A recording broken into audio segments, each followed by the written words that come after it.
officers and firefighters.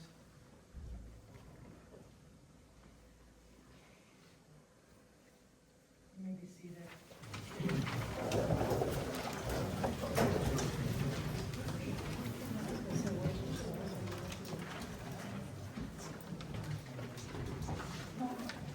Chris, has roll call been taken? Yes.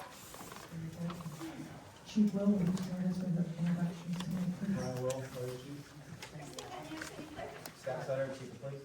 Don Gray, W. Director. Ellen Glass, City Manager. Liz Armstrong, Mayor. Gary Dick, Mayor Pro Tem.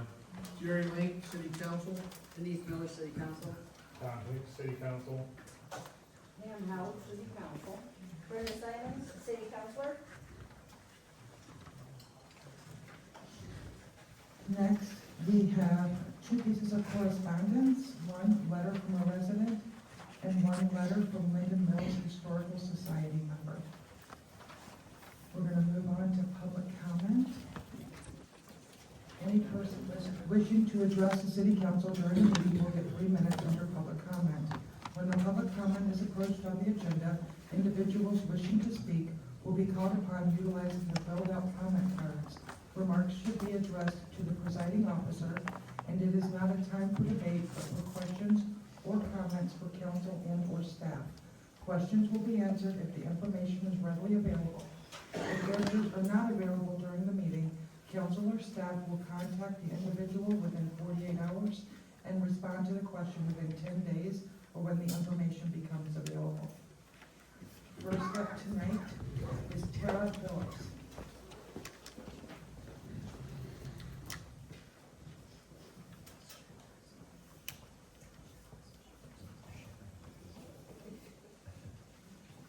Tara Phillips, Linden, Michigan. I truly appreciate that our local nonprofits stepped up to help our police departments raise funds for essential safety equipment. However, I would hope that if our chief of police or fire chief ever came before this board with a critical need for protective equipment, the board would work with the city manager to secure those funds. We must ensure that those who risk their lives to protect us have the resources they need to stay safe. This fundraiser also brings to mind our mass communication system, something our taxpayer dollars have already paid for. Events like this, along with city meetings, board vacancies, and other important community updates should be communicated to our residents through this alert system. As of today, how many residents have signed up for the mass communication alert? If the number is low, I'd suggest the board and administration explore better ways to inform the community about this communication system. Simple solutions like placing flyers at meetings, partnering with local businesses, including our largest institution, the school. At the last city meeting, there was a discussion about potentially adding a millage for the Linden Mill building to the next election. Will there be a specific dollar amount attached to this? While I fully support preserving this historical building, we must consider the financial strain on residents. Our water bills have doubled, road taxes have increased, and people in our community are already struggling to make ends meet.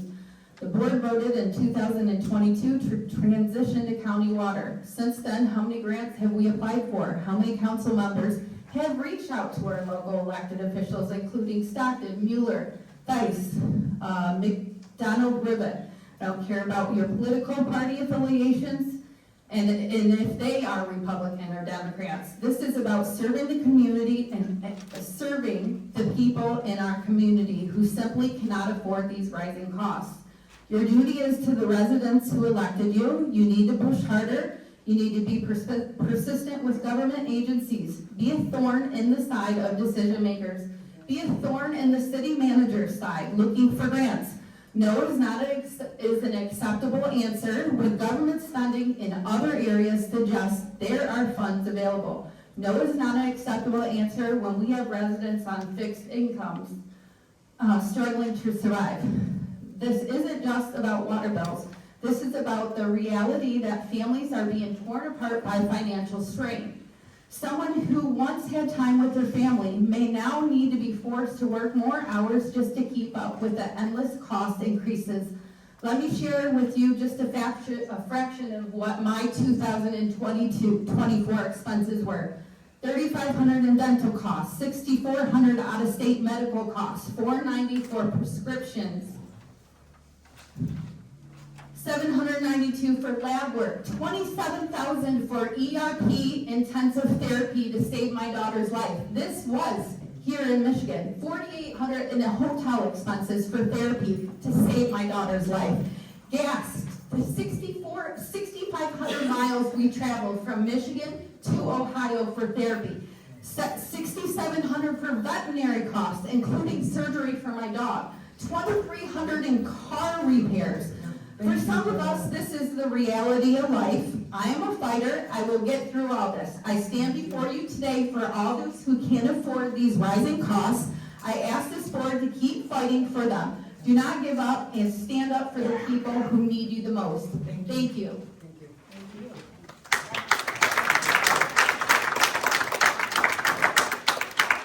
Monica Lerner.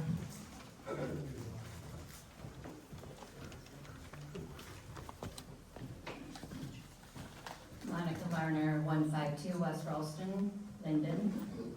So as I was driving through town over the weekend, I was pleased to see the benches out by the businesses and the bowls of water for the dogs, and it just made me feel good all over.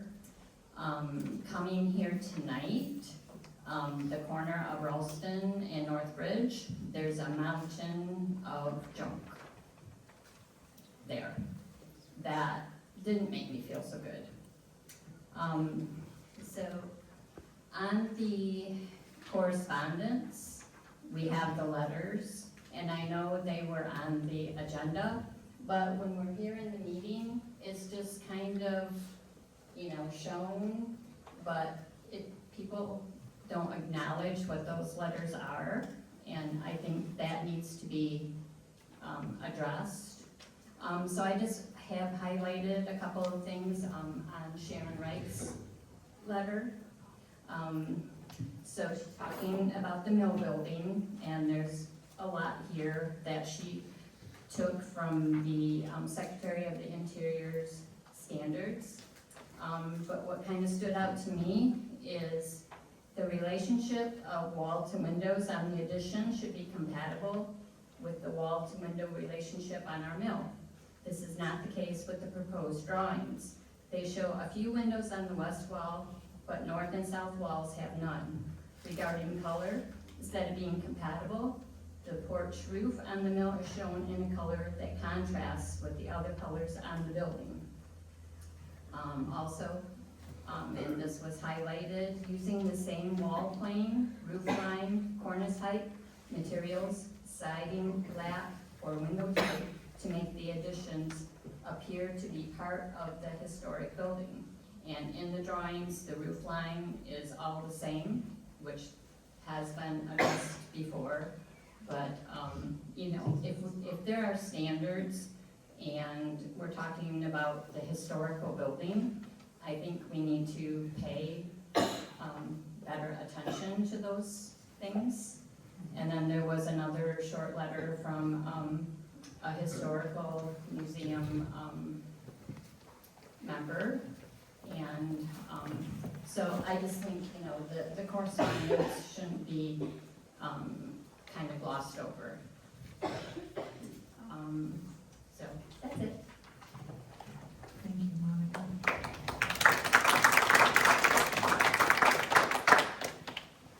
Barbara Kincaid. Barbara Kincaid from Linden.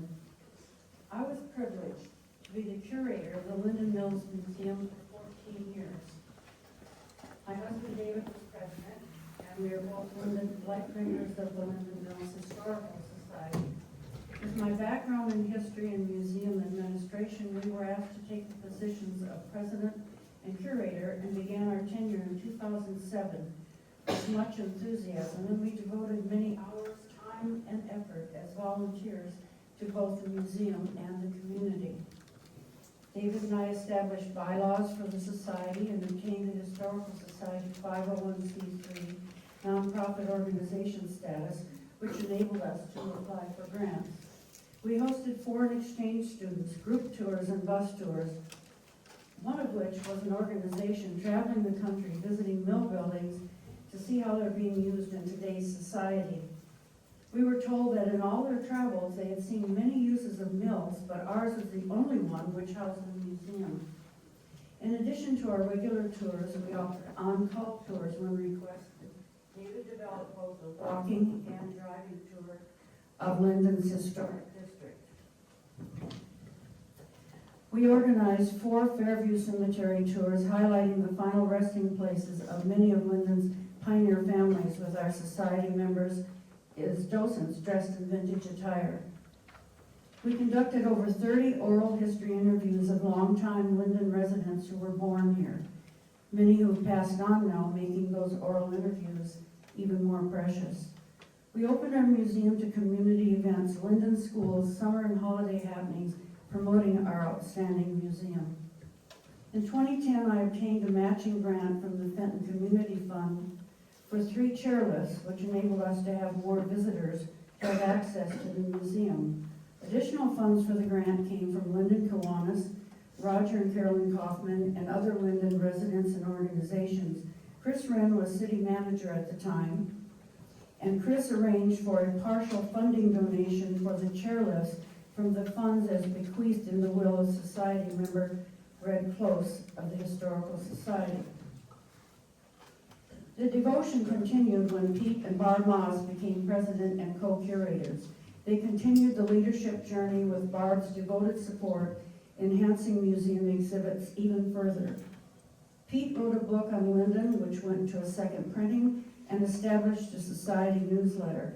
His genealogical site, the Linden Family Tree, is an in-depth source of Linden pioneer families and a great help to those seeking their Linden family heritage.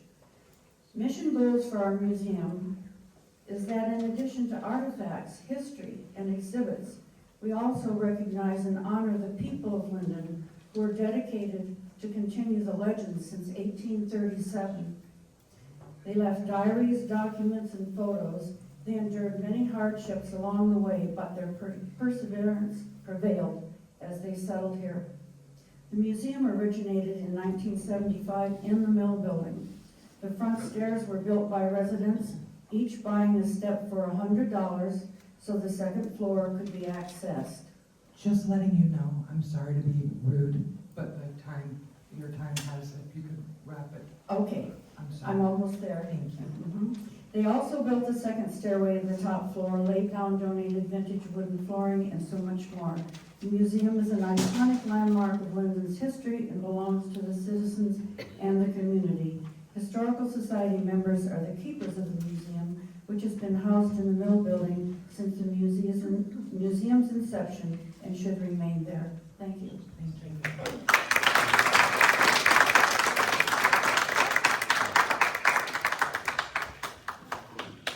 Judy Preston.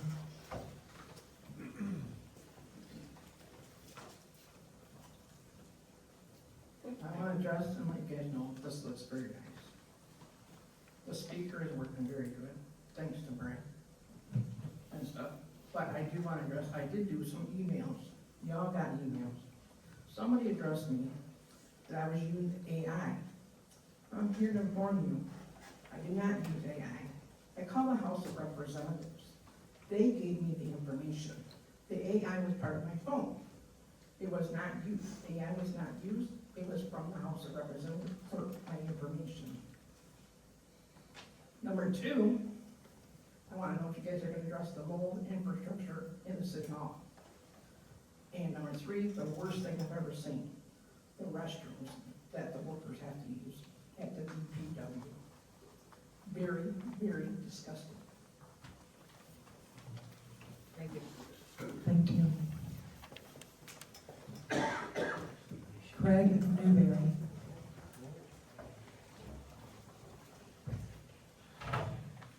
Good evening. Craig Newberry, 470 Aldrich Street here in Linden. I come to you tonight to discuss a ballot proposal that I have drafted to seek to make the city sufficiently happy with the amount of money that I think we can raise through a village ballot proposal based on earlier comments from last year. The sum was talked about of $40,000 to $45,000 a year in generated income. If we look at our tax base in the city, we're 150 million, give or take a little. In millage terms, that's $150,000 a year.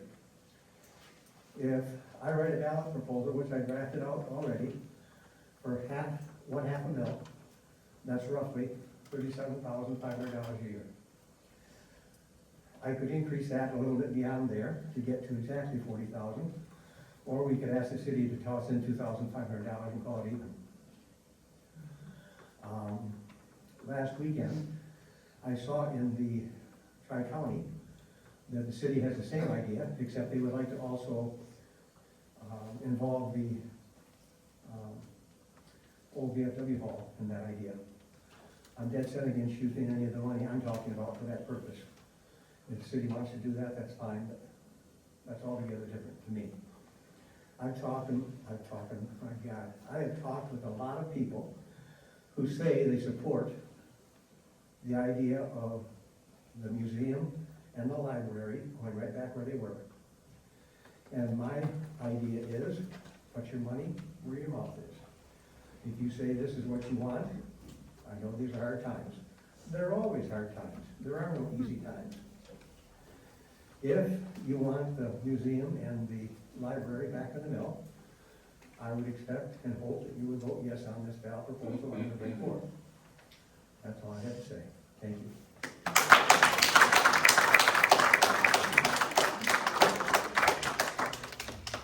Chris Kenyon.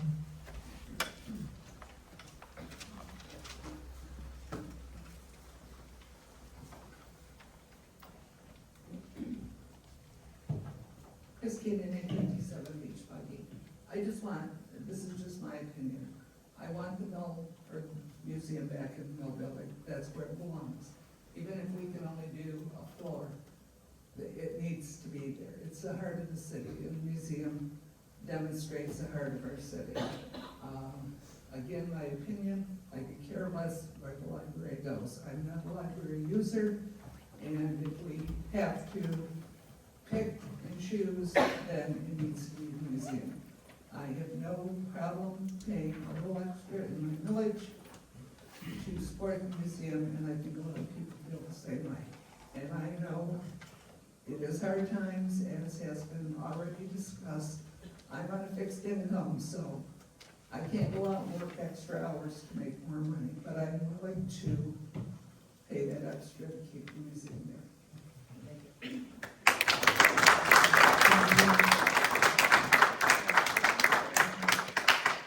Peter Moss.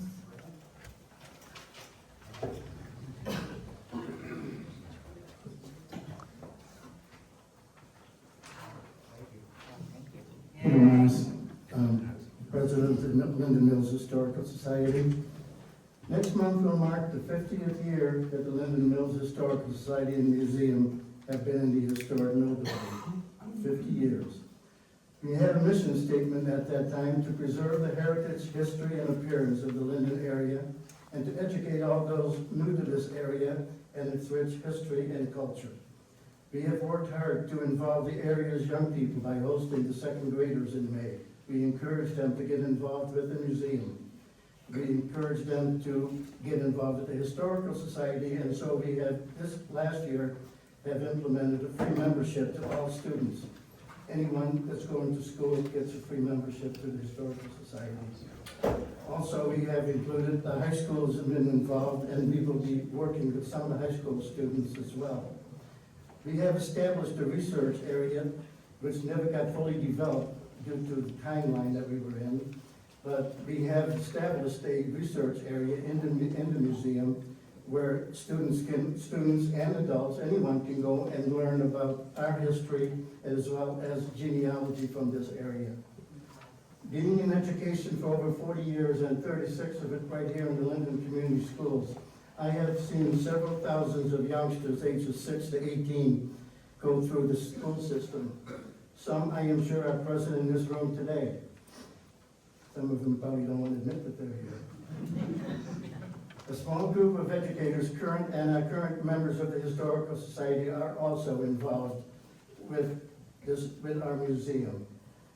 One of my biggest rewards has been to share Linden's story with these youngsters and pass it on to them in hopes that they will continue to pass it on to their children in the future. So in addition to the second graders, we have seen a large increase in summer attendance, with many youngsters riding their bikes to the mill to visit the library and museum. Being open every Saturday and Sunday has averaged between 1,250 and 1,500 visitors every year for the past 3 years, with the biggest number, of course, coming at holiday happening. After being told to vacate the mill building, we have made a valiant effort to find a new place. There simply is nothing available in Linden, and being a nonprofit group, it is impossible to come up with those kinds of funds that are needed. Currently, we have all our exhibits and artifacts in storage with very limited funds, and this will not last long. Once again, we ask that the museum please be allowed back in the historic mill building. Thank you.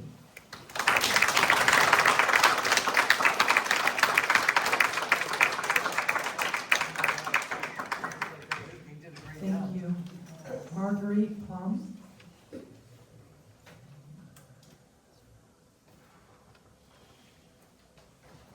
I'm Marguerite Plum, and I live here in Linden, and I wonder if all of you remember this picture from town. I think we've all forgot what it means. And it says on here, where yesterday meets today. Now I'd like to ask each and every one of you one question. What would you do if all of a sudden somebody told you you couldn't have a past anymore? It was going to be wiped out. That's what's going to happen to us. I belong to the Historical Society. I work in that mill in the museum. And that could happen. We have no place to go. So our past here in Linden is going to be gone. Would you people like your past to be gone like that? That there'd be nothing for the future children to see? None of the kids in the school would ever see anything more. I've worked on that. In the children's eyes, you wouldn't believe how enthused they are of what goes on in that mill with the museum. Everything they want to know, they ask questions. Generation after generation, I've worked up there and seen the look on those children's face. They want to know where they come from. Where did this city come from? It was in a village. How did we use the equipment that was up there? But think about your past and see if you'd like yours wiped out, because that's going to happen to us.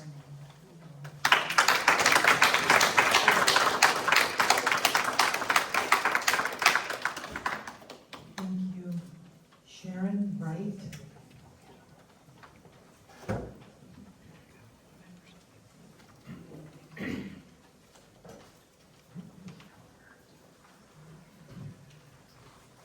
Sharon Wright, 210 West Broad Street. I would like to support a historic preservation millage, but not without guarantees that the library and museum will be coming back. There has to be give and take on this issue. Linden residents usually support school millages because even though their taxes will go up, they want our children to have the best education possible. Libraries and museums are an important part of a good education. When young families are deciding where to raise their children, they look at the school district, but they also look at the community.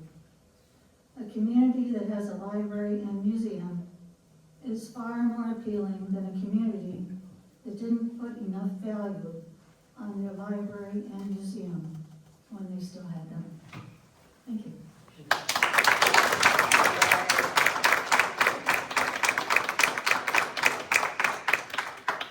Thank you. Sarah Stiles.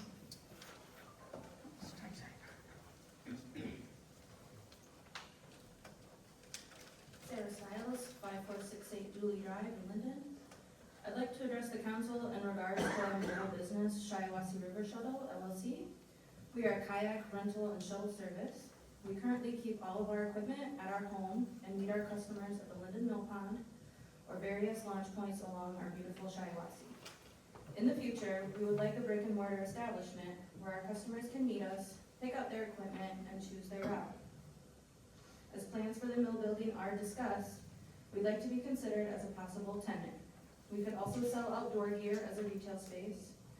I, myself, am also a licensed massage therapist and would like to occupy space in the building for specialized massage therapy as an independent contractor. This would help our seasonal business continue to generate income to aid in utilizing and caring for the space year-round. We greatly appreciate your time and consideration, as well as the outpour of support and love we've received from the city thus far. Thank you again, and we hope to hear from you soon.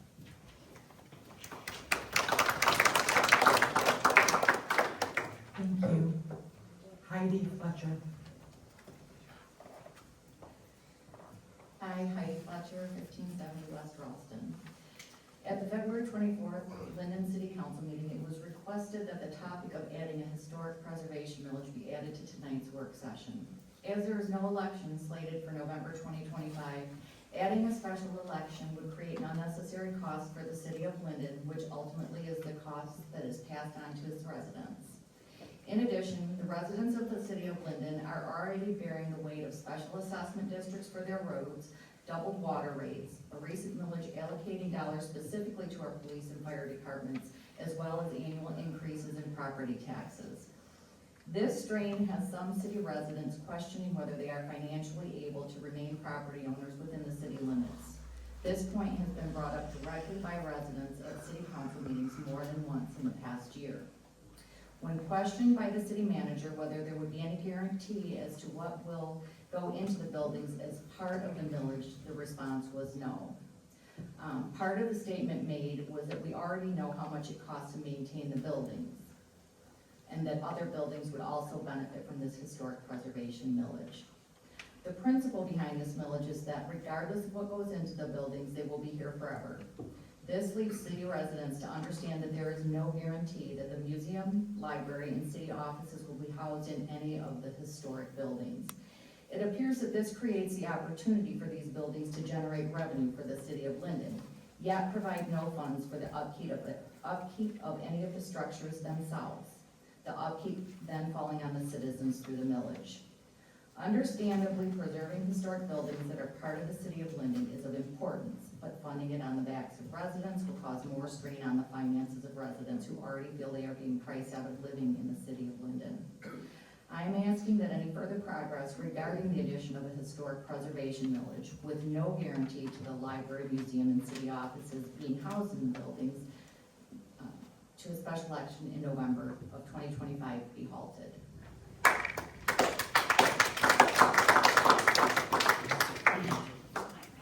Thank you.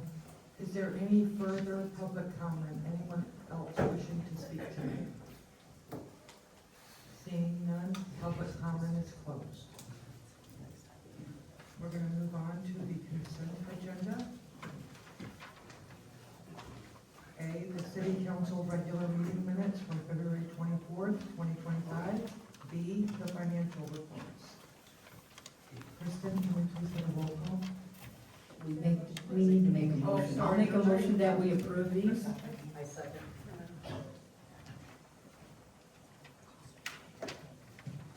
Dick? Yes. Miller? Yes. Hicks? Yes. Simons? Yes. Lee? Yes. Armstrong? Yes. Howard? Yes.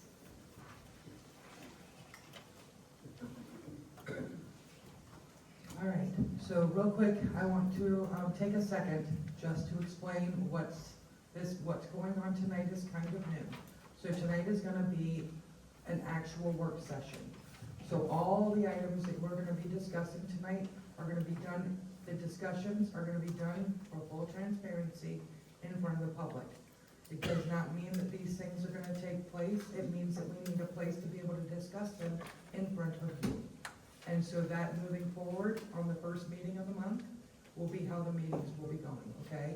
So just wanted to make sure everybody was aware. It doesn't mean that these things are coming right now, okay? All right, thank you. Okay, so we're gonna move to the discussion items.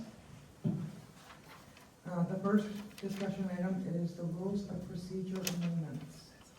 Madam Mayor and Council, in your packet are the rules of procedures that have some updates based on past feedback from council and staff.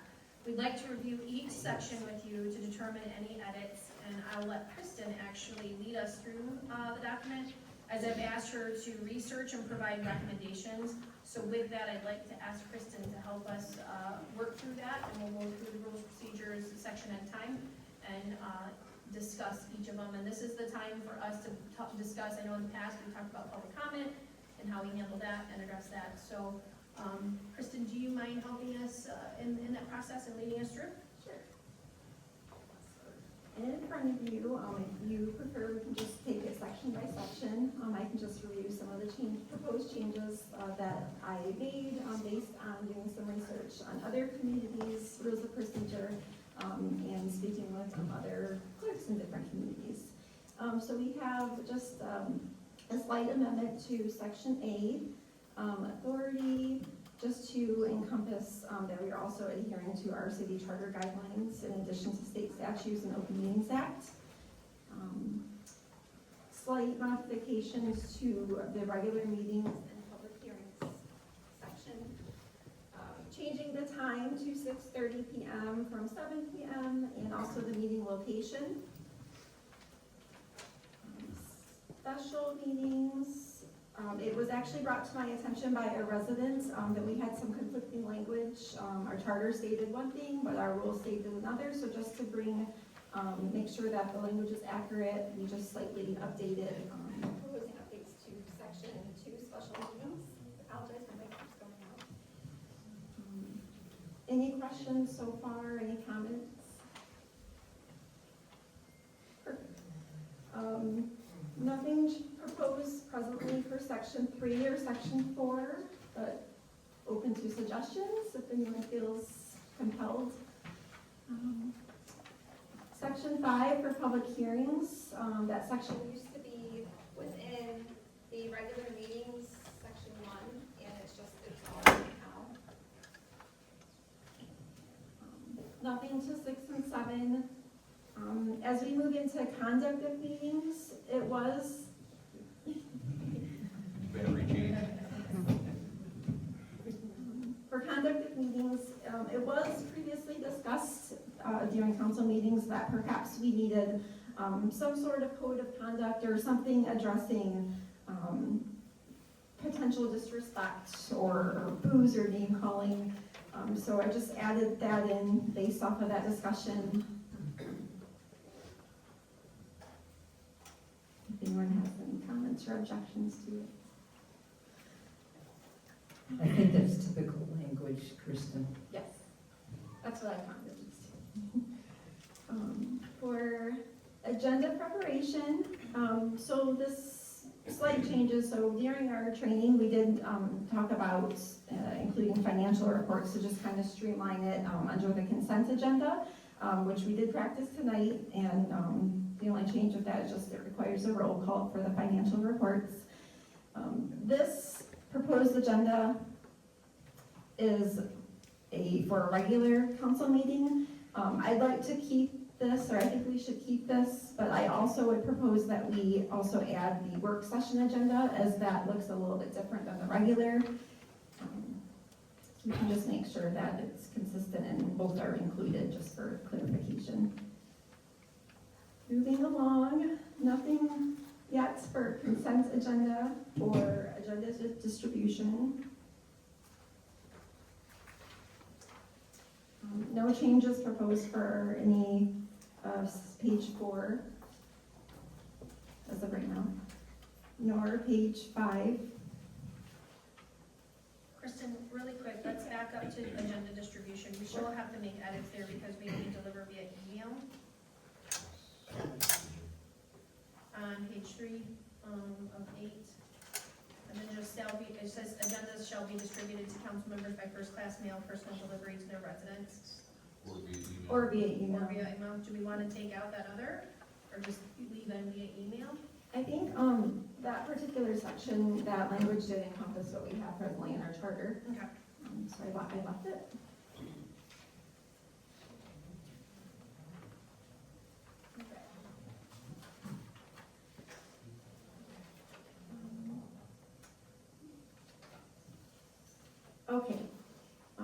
Page 7, I know that we, in previous meetings, had talked about making some changes, possibly to public participation in our public comment card process. I did not mark up this section because I figured this would definitely be something we can further discuss. So, I know it was brought up recently that, I believe it was Counselor Link proposed perhaps a frequently asked questions document or a document that could be included in the next meeting packet, just for reference, just in case something was asked, residents can, go there so they didn't have to call and ask again. I did try to find an example of this in other communities. I was not successful. From my standpoint, I honestly have no problem answering a phone call or an email when someone comes into the city for the information and helping them. I think it's actually more efficient. Sometimes if someone picks up the phone and it's just an easy answer I can give or something that I can send, it just would take more time to maintain a frequently asked questions document and webpage, when it could just be a quick phone call. I don't mind. And we did discuss that at our department head meeting as a staff and kind of how we felt that was, an approach. And it was a resounding that, we need to trust the staff that's in the position, they're hired professionals to get back with the individuals. And one of the things that we did discuss is regardless of the comment or questions, we would follow up with every individual that spoke at the podium during public comment. So regardless if it was a comment or a question, we will make contact with those individuals to just say, thank you, and did your question, get answered, or is there any follow-up? So we would do that regardless of whether it was a question or answer, so we would make contact. And, can I speak? Okay, yeah, I didn't know what the rules were, I need to raise my hand or what. Actually, the frequently asked questions section was not my recommendation. I felt that would require a lot of time from a staff member to do. What I was recommending is that at the agenda packet that we have in the back and also the one online, have a section in that agenda packet where all the questions that were asked during the public comment section had an answer or had a response from the city at the next city council meeting. I know currently it's 10 days, and then it was brought, I know there was a question brought up 10 days, 10 business days. I think if we could put a section in the packet as we pass it out, so then we know that everybody is getting their questions answered that ask questions in the meeting. It'll be in the next packet, people can read it, they can go online if they want to and read it there. I know there's been complaints, when I was going out for election and special assessment district, the petition, there was a lot of people that felt that the city wasn't listening to them and they were not getting a response from the city. I know there's also been complaints that people were saying, hey, I put in this request and I didn't get a response back. I think by doing this, by putting all the questions and then putting them in the packet at the next meeting, one, allows the city to say, hey, there was an answer to your question. And sometimes we still don't have the information. It might be that. But it was just to make sure that everybody's questions get answered and everybody could see what everybody else's question is, if that's not too confusing. So for instance, if I ask a question, there might be 3 or 4 other people that have the exact same question. If you call me and answer my question, those 3 or 4 people in the audience, they never get an answer to that question. By putting it down in writing and putting it in a packet, at the next meeting, they could grab and say, hey, I had that same question. They could see what the city's response is. That way, the only other way for them to get an answer is to have those 3 or 4 people call the city, take 3 or 4 times the amount of time, which is money, which we don't have, answering the same question 3 or 4 times. This way it's answered one time, it's written down, everybody knows that the questions were answered, and everybody that had those same questions has a resource to go to get the answer. And I don't think it would take, how many did we have today? I think 6, 7, which was quite a few people that we had today. That would probably take another page. We and a half. had 11 speak today, Okay. and there was a variety of things that were discussed. So now we're having to decipher, I guess I'm just, What's a question, what's a comment? you know, And that was brought up, Liz had brought that up, I believe it was your husband's idea, but brought it up that on the comment cards, have a little box to check where maybe you have two, that, hey, this is a comment or this is a question. Or just maybe one box that says, hey, I would like a response from the city on this. And if it's checked, then the city gives that individual a response, but it's a written response that anybody can go back and say, oh yeah, I had that same question, what was the city's response to that? That way, I just feel that, I know being from the other side, and when the questions were asked, there were people on our street that didn't necessarily get the answers or got them a little bit late at times. And if I didn't go to those individuals and ask them the question, hey, what did the city say? I never knew what the answer to that question was. This way, everybody's got every answer to every question. So I'm gonna go person by person, if that's okay, just to see what else we have.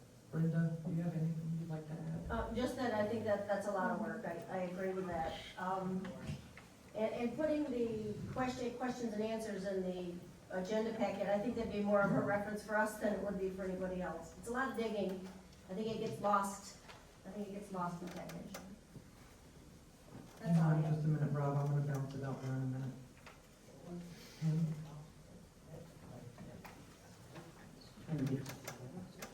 Mine's going off and on. I just had suggested the frequently asked questions based on some of the government web pages for the state of Michigan, that they have a running page that has frequently asked questions on it, including like the governor's page. And so, but I see where it could add a lot of work.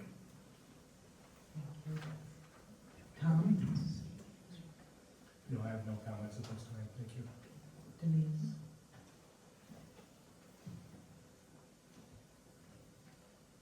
You're gonna have to use my voice, because I don't think this works. So, I agree with Jerry, and I think that having your questions answered is very important, and a place to go to find those. Because if someone gets an answer by telephone, then you're playing telephone who you're giving the information to. So, I think that with Liz's idea of, and I think Ellen too, with the different boxes, if you need a response back, then you'll get a phone call. We have to decipher which way we're gonna do it, but I think that we could do something that everybody could go to get those answers answered. Thank you. Right. Either one's gonna take a bunch of work, it's just gonna depend on how much time. I mean, I know personally I can answer questions in a phone call in 2 or 3 minutes, and if I have to do it in an email or written, it's gonna be, a half hour to 45 minutes, but I don't type as fast as girls do, but it's just, we need to hear from staff to see if it's something that they think they can do. I've asked Ellen to even look into, software, like the app, like the mass notification app, that's something that, a citizen can send in a question, and it can be answered. You can do double standards, send in a question, it can be answered, or you can send in, just pop along the street, just something for us to track. So I think that's really the biggest thing Jerry's looking for, something to track answers, make sure everybody gets their answers, so we know. Okay, so I'm gonna actually ask some questions of the staff now, real quick. So would it be helpful to have the question, do you have a question, do you just have a comment? Would that be helpful to have on the comment card to know which way, whether it was something that needed to be answered or not? Would that be helpful? Do you think? Everybody's looking at Kristen. You are the staff. I don't think it would hurt. What I would like to see happen, just to track it. So using our current comment card process so we can stay consistent with that procedure. And we can apply the checkboxes, comment, question, but now we leave it up to, we kind of just try to address it during the meeting, or if someone specifically needs something from staff, we address it that way. And how about this, now, if people are making a comment, whether it's just a comment or whether they actually pose a question, we will close the loop of communication by just calling them and just saying, we just want to make sure you got your questions answered, if you have any other concerns. Because as it stands right now, if someone makes a comment, it's just a comment. It doesn't, there's no phone call or just confirmation that they got everything answered. So that kind of throws me to my next quick question, okay? So that is, I know when I was out and about door knocking like Jerry, I did hear a lot, we would like to see the answers. If we go and we watch the video, we would like to see that. So is that super time consuming to say, take on the back of the agenda, like this, and instead of it, that are handed out at every meeting, on the back, even if it has to be shrunk, the answers, just copy paste, and then it's on the same piece of paper. Now, maybe today that wouldn't work, because there's a lot more comments today than usual, but then everybody can see what the questions were from the meeting before. Would that be tedious, difficult, too time consuming? It'll definitely take more time, but I'm willing to try it. And if we don't want to try the comment card process first. Well, the comment card process and then adding that on so that when people come in, they can flip it over, they can readily see everything that was, asked and the answers to it on the last meeting. But if you feel like it's going to be too tedious, I just thought that might be helpful because we had been hearing that. If I may, so I think, I like the suggestion is if you want to call back or whatever, then sometimes somebody just wants to speak their piece and be done with it. So I think that having a box to say that, contact me or something, or not, would help. Because I think some people just, they want to have their say, so. Madam Mayor, if the question was answered here to the person, would it have to be put on the back of the paper or the phone call back? I wouldn't, I don't know what the rest of council, I wouldn't think so, as long as the answer. I just know that there has been some where the answer wasn't readily available. Yes, Pam? Could we also maybe expand something that's already on the webpage under residents most requested? Just, if we get questions on a subject that's not there now, just expand it and add that bracket, such as water or whatever. Because it's already on most requests to get assessments, burn permit, fee schedules, property taxes. If we get questions that for a subject matter that's just not there now, add it. And that's kind of like your most frequently asked questions because they're there right now anyway. So for the discussion tonight, I think, give us an opportunity, I think, just kind of taking into consideration all the things that are on our plate already individually as staff, and then as well as all of the things that have been kind of thrown at us in the past year and a half and stuff like that from council and a staff.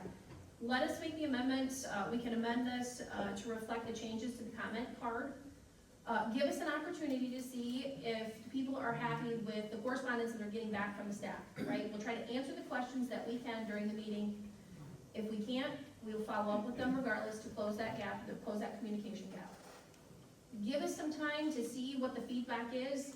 If people are still coming forward and saying they're not getting their questions answered or we didn't hear back, then let's revisit it. I think that for the sake, I don't know, Mike, I know you said it's more of a policy. It's not necessarily anything that we have to, consider outside of that. So if you guys give us that opportunity and see what the feedback is in the next 6 months, and then if there's changes that need to be made, we're more than willing to do that. But allow us to make changes to the comment card. If we can answer questions during the meeting, we will certainly do so if the information is readily available. And then if there's any follow-up, we'll close that gap and make sure that there's follow-up. Is that okay for the time being? I mean, I'm willing to try anything, as long as we get to the point where the people have the answers that they want. But the question I have is still is if Rob has a question, how does anybody else in the audience get that answer to that question, other than having multiple people call the city? Now, the time that it would take to, except for in Brad's case, because he's a slow typer, but, you know, now you've got the same person answering the same question 3 or 4 times. If I'm at work and I need to disseminate information to 4 different people, I don't go to each one of their desks and say, or give each one of them a phone call and say, hey, this is what we're doing tomorrow, this is what we're doing tomorrow, and repeat that 4 times. I send out one email that says, hey, this is what we're doing tomorrow, so to save time. And I think it would be quicker to answer the 4 people that have the question as one group in the packet as an email than it would be to field 4 phone calls in the time that it would take to answer all 4 of those. That was kind of, that was part of it, was it would be quicker and easier than the people that have the same questions can get that answer in the next meeting. And the other one was, I know that I had heard people say that they weren't getting a response. This allows us to say, hey, you know, right here, this is your response, you have this question. This shows that we did answer your question, maybe not to your satisfaction, but we did answer. That's kind of where I was going. I'm willing to try anything. I was just wanting to bring it up so that the people have their questions answered and everybody has the answer to every question.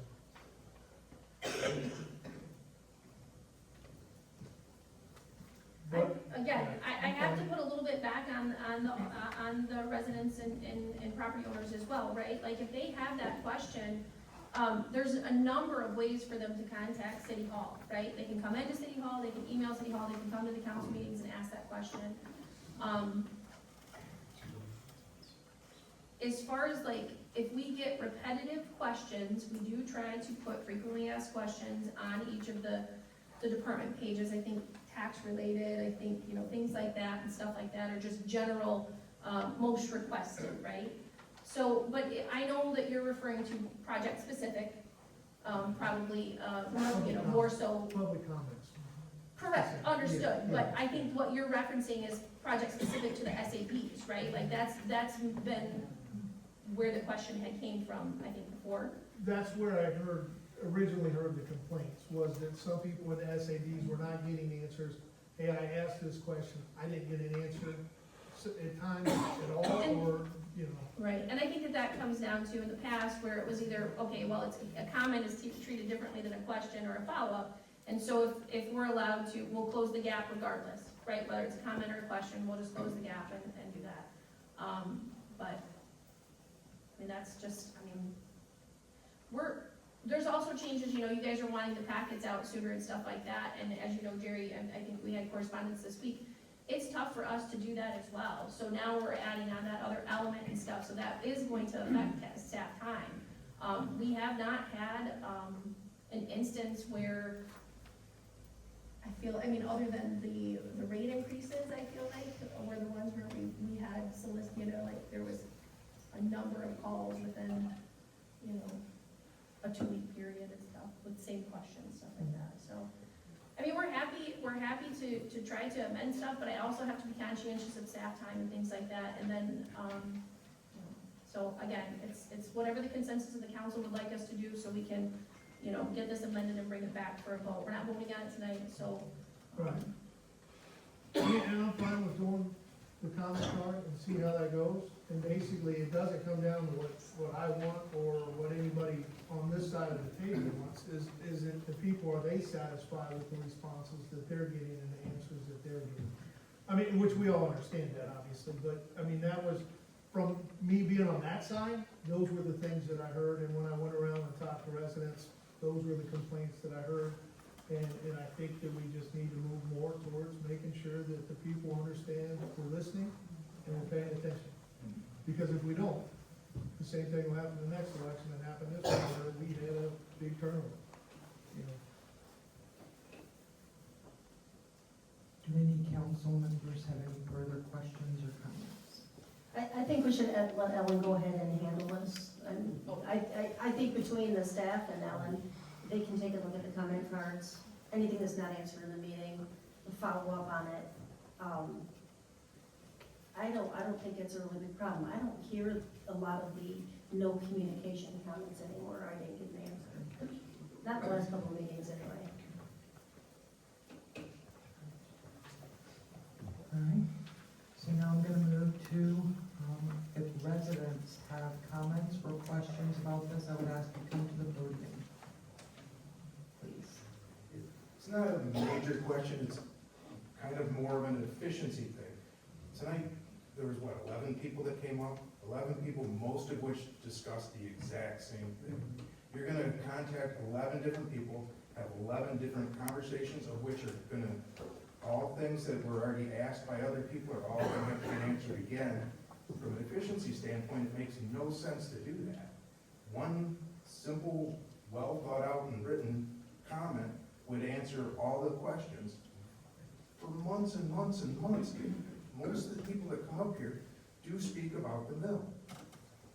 If there's no answer, write it down, that there's really no answer, we're working on these things, but don't make it so that everybody has to keep coming up, asking the question and hoping that they get called back and get some kind of answer. It doesn't make any sense from an efficiency standpoint, it's crazy.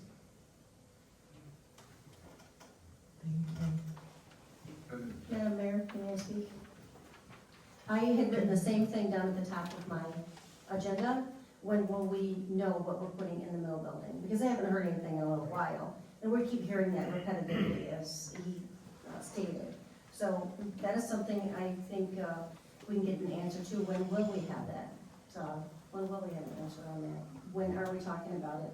Maybe the team that talks about this and, the committee could do a report or give you a report, and we know where they are and what they're up to until we get to a final decision.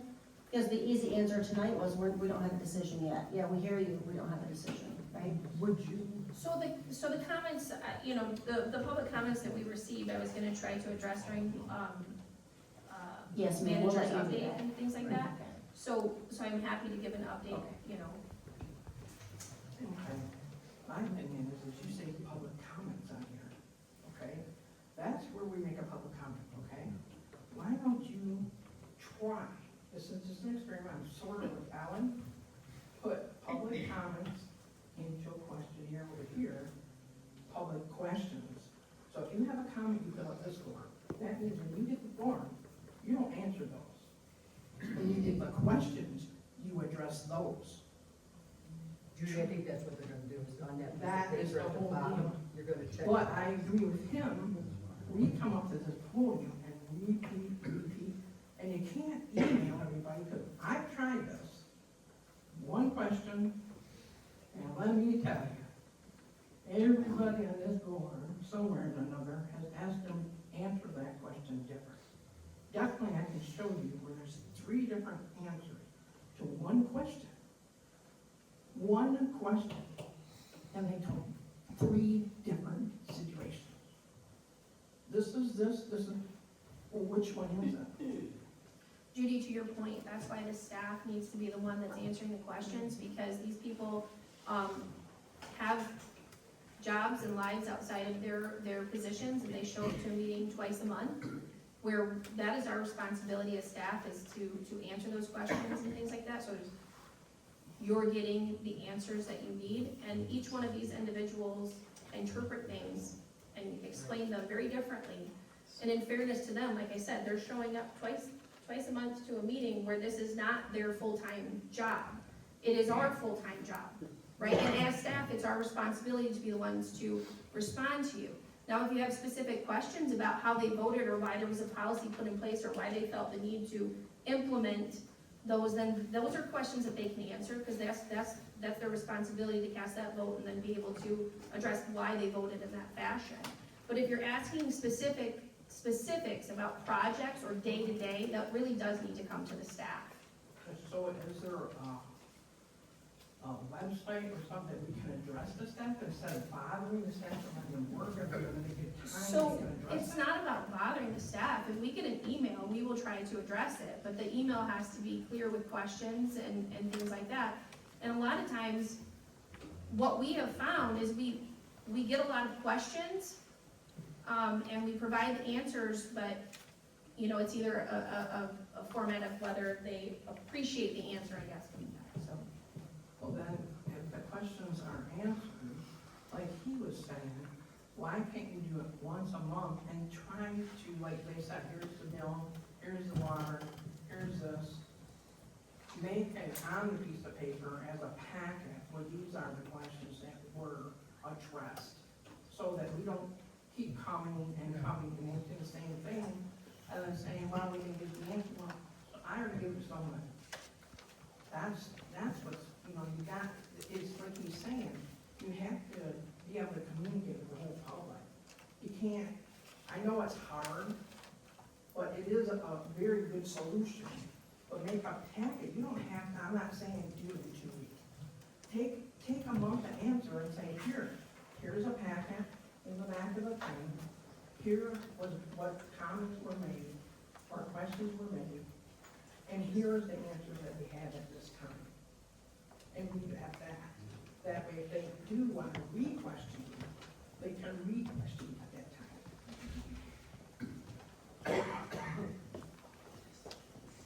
I appreciate this. Thank you, Judy. I do appreciate your statements.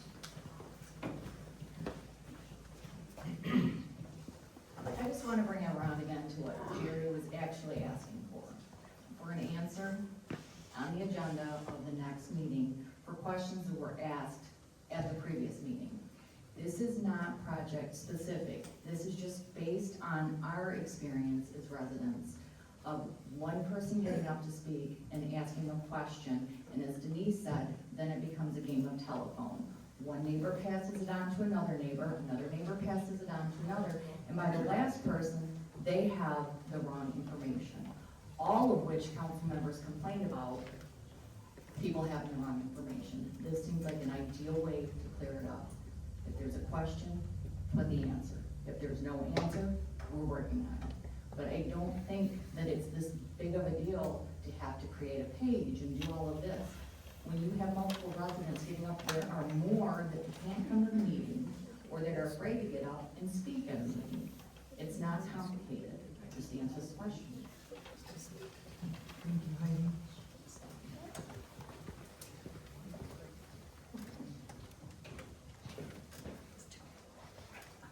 I can see many angles to this, and I like efficiency, not wasting anybody's time. My words to you were actually, how can we move to work efficiently, you know, the mass communication thing. I think regardless if you put the comments on the back or whatever you do, I think people are gonna keep on coming up. I'm not gonna dig through those comments. If I wanna answer, I know where to go. I'm gonna go to all you guys, I'm gonna email you, and I'm gonna CC her. I just started coming to these meetings for probably like 3-4 months now, and I can tell you, I personally don't know Ellen, but she's come back to me every single time. And I know if she doesn't, or if I forget something, I know that I can email her and say, hey, I want this in paper form. I need this information in paper form so I can look at it. I think no matter what you do, no matter what, I understand where you're coming from, but I think the community still, I might miss a meeting, and I could not receive that paper to look on the back. I'm not gonna go through digging unless if I feel like I really need to dig into something. Like water, I want to dig.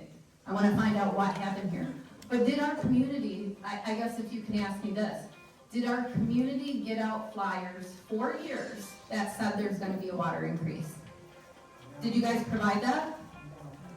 Did you state anything about there being a water increase in flyers that, you know, the city, you know, pamphlet that comes?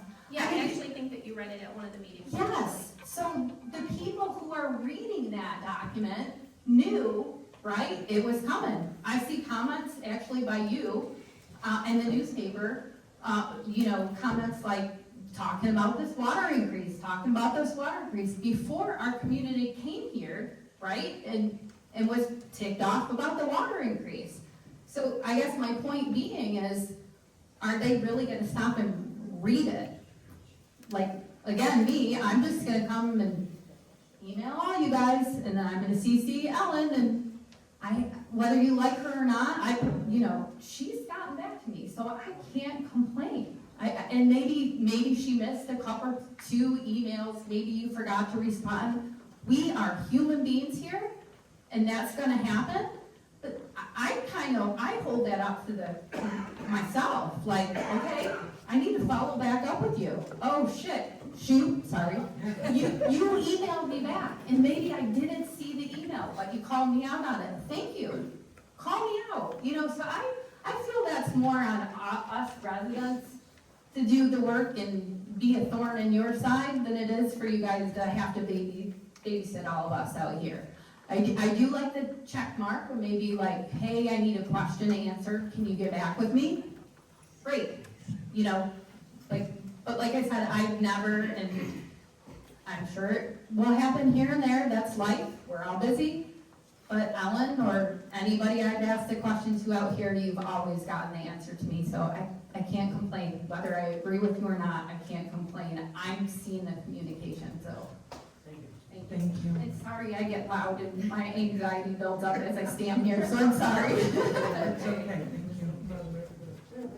thank you. I do want to address that by no means was I ever taking a shot at Ellen, because in the short time that I've worked with Ellen, she has always gotten back. If I've called her and left a message, or a lot of times I'll just text her, say, hey, when you get a minute, give me a call. So by no means am I saying that I disagree or that I'm not satisfied with the job that Ellen is doing. That was not the case. I just want to make sure that the people are getting the answers. So, And just, we didn't take it that way. Okay, I just wasn't sure if that's Nope, what you meant. not at all, I wanted not to at be all. clear Yep. that I appreciate what you Yep. do, and I think you do a good job. So. So the other side of the coin is, I haven't heard back from city manager in months. Emailing does not work. I did not get any feedback from email.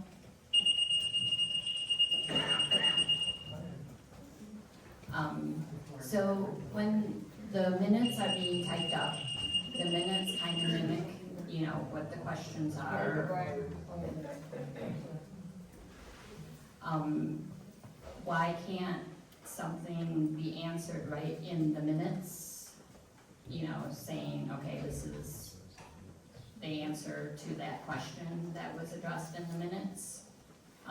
If they don't know, then, say we're still looking into it or whatever. But, instead of having something separate from the question that was asked, I don't know if that makes sense or not, but having it all on the same paragraph or page or whatever, instead of having to search for it. Monica, can I ask you a question? I know you've come here several times. What is it that you're not giving an answer to? Well, just for procedure, you really should ask the chair. You shouldn't be speaking directly to people at the podium. Sorry. Just, I'm not trying to shut you down, but when you do that, then she starts talking and then someone else answers back. Madam Mayor, is there a way to find out from Monica? I know she's came here quite a few times trying to get answers. She can write down all those questions, so they're getting answered, and then she's has everything done that she needs to have done. Monica, are you willing to write down all your questions? well, I don't have my, emails or, all my from months ago. But I think my point was, in the minutes, I think that would give a place for things to be answered right there, and then like everybody sees it or whatever. To me, phone calls, aren't the way I want to do it, because I didn't ask the question through a phone call. I asked the question face to face, and I expect, to be answered that way, and so that the other people, know the answer, so it doesn't get misconstrued. Thank you. Thank you. Any further resident questions on this topic?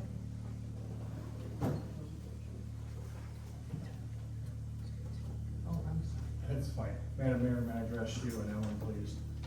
One of the things I heard tonight was the question about the mill building, about the restoration project, That's gonna be, of the record, which that is being done by the HDC. They've called a special meeting for Wednesday the 19th with new information about the mill. So if people have questions about that, they should come to that meeting Wednesday the 19th. okay, thank you. Okay. Please repeat that during your council comment as well. I'm sorry.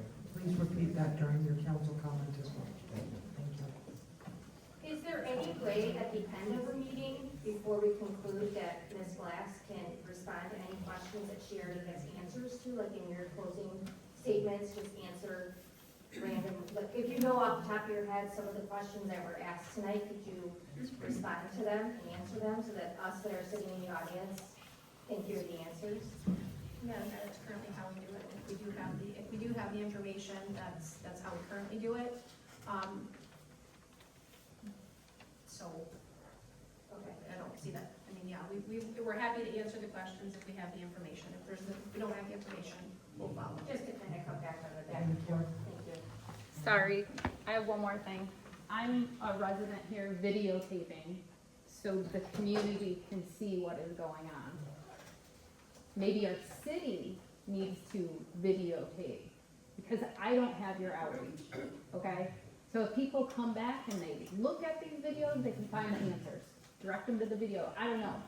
Like I said, I'm just a person who's concerned, and your outreach is a lot wider than mine, so. Thank you. All right.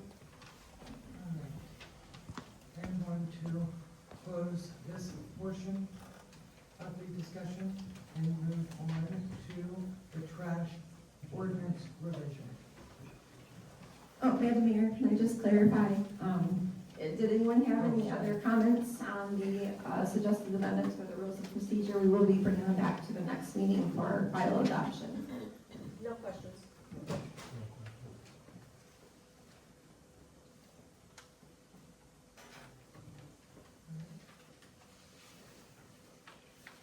Thanks, Kristen. Thank you. The trash ordinance revision. Okay, so, Madam Mayor and Council, as you're aware, the trash ordinance has been discussed multiple times in the past. After the last meeting, my staff and I worked on possible revisions we would like to review with you.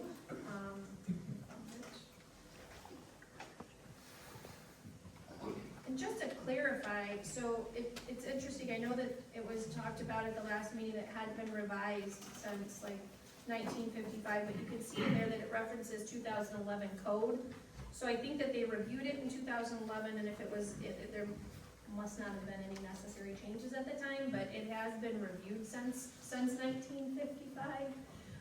And they reference that where it says 2011 code. So we talked about this as a staff, and the revisions that we are suggesting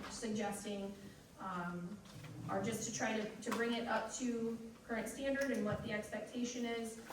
So you can see in 50.01, we clarified recycle and yard waste, and then shall be placed on roadside collection day in an appropriate container to facilitate safe, efficient, and sanitary collection.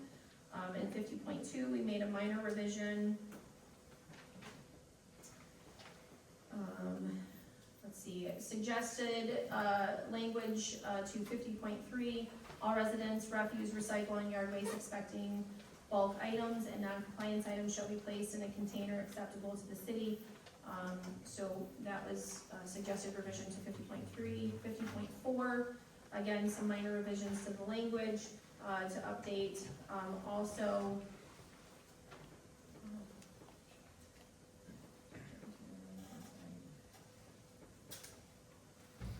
I wanted to get to the point where we talked about the time frame towards the end, okay.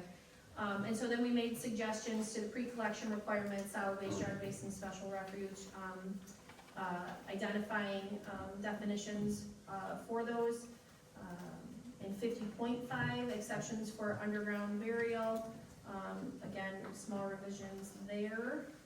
I know Pam, I think you had some recommendations, I thought, with the combustible and the underground, and we can get there, but towards the end, you'll see that we did change it from a misdemeanor to a civil infraction, and then we put a time frame there, but just so everyone is under the same like, we're making the recommendations, but it's gonna be a base, you know, I mean, we're not gonna be going out Thursday morning and looking to cite everybody, so it'll be on a complaint-based, so we have talked about it at length, but we think that this hopefully accomplishes the need. Like I told you before, I get a little nervous when we start legislating from a standpoint where we get one complaint and I know that I took heat and there were some people that disagreed, and that's okay.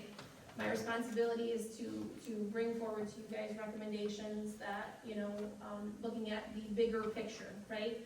But after talking with the staff and things like that, we thought that these were some minor revisions that we did not make, but also satisfy those, and as long as it was an understanding that it's complaint-based. And obviously, Mike would have to review all of these before they came back to you, so just to make sure that we're compliant. So, and then if there's any discrepancy between the waste hauler contract and our ordinance, we would make those necessary recommendations and stuff as well.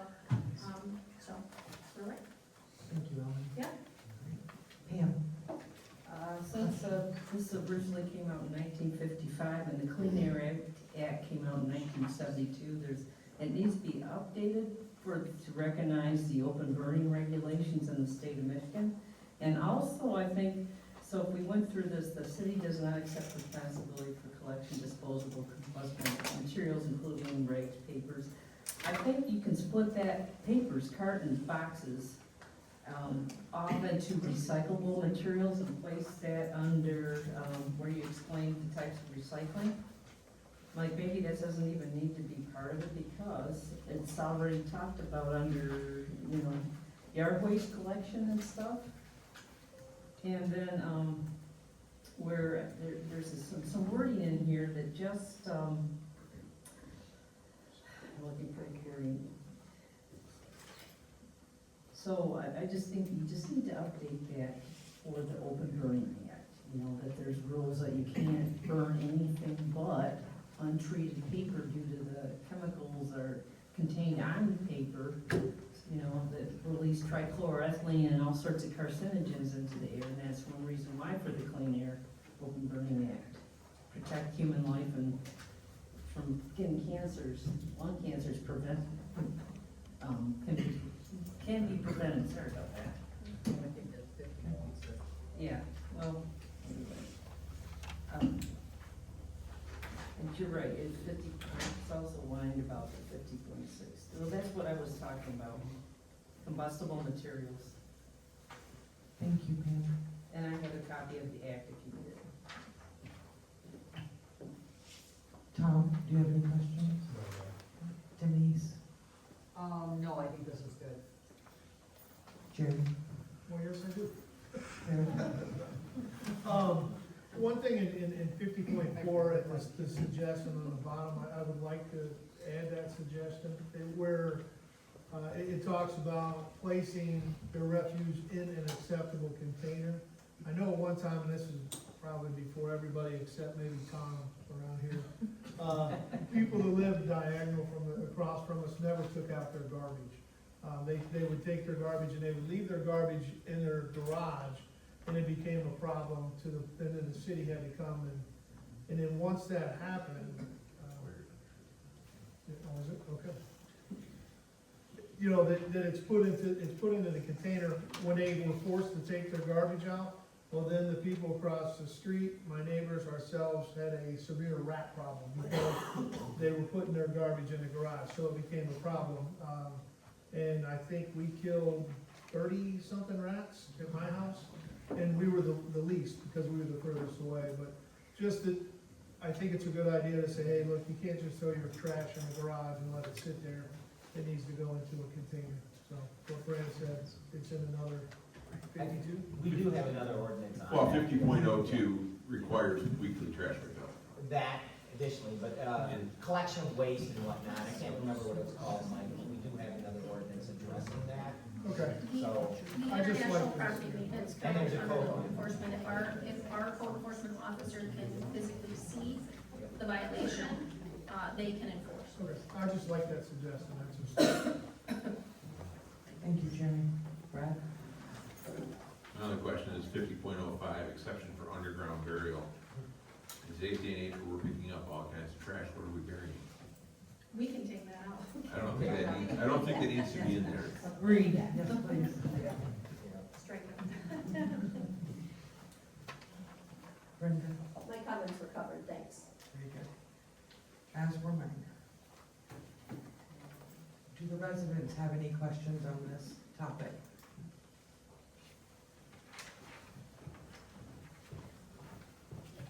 So where does it address, you know, when the cans are taken back from the street? and toward the end of the, Last page. last page. 50.99. No person shall place any receptacles for residential refuse at the point of collection more than 24 hours prior to the next regularly scheduled collection day or the next special collection day as announced by the city or waste hauler. All receptacles for storage of residential refuse shall be removed from the collection area within 24 hours after the collection by the waste hauler. Okay, very good. Yeah, Thank you. thanks, Monica. And they can be different for different people because they're supposed to be coming around at 7 o'clock and I'm not getting until 2, 3, 4 o'clock. So we just have to be mindful of that. So don't be too hard on your neighbors.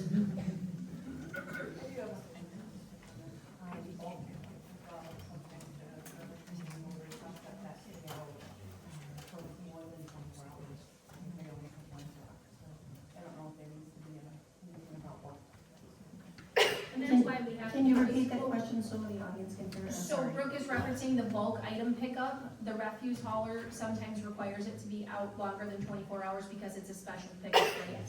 So those are the circumstances that we're trying to make sure that everyone understands, right? Like, we're not going to go out looking for every instance, and we'll be understanding of that fact, whether it's someone who happened to be on vacation or, you know, any of those things, so. I guess I did have one quick question about 50.99.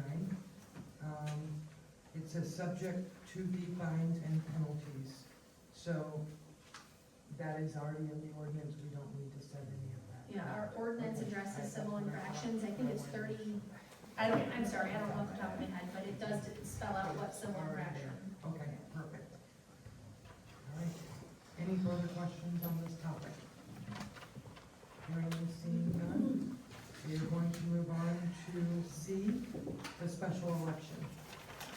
Madam Mayor, at the last council meeting, Mayor Pro Tem Dick brought up the possibility of a millage. Tonight, we're hoping to get clarification on that and provide some thoughts from staff perspective. During meetings, or during conversations, many things are brought up, and it's important for us, you know, as staff, to make sure that we're acting from a point of consensus of the entire council.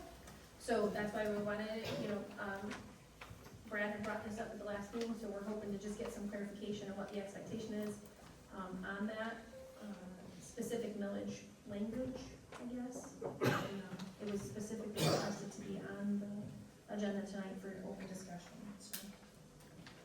Brad, would you like to speak to that? My intent was to bring something forward, village base, to be able to support the mill building and possibly other buildings with or without, whichever we decide to go as council as a discussion item. The only reason I said November is because it's, off the top of my head, it's, the normal election month that we have coming up, but obviously Kristen says we don't have anything scheduled at the moment, so I wasn't necessarily planning any special election. I was hoping we could get something on a existing ballot, which there isn't one at the moment. But I want the council to be able to have every option in front of us when we go to decide a use for that building, whatever it may be. At this point in life, if there's nothing in November, when next election cycle, May of 26? August, unless something special pops up.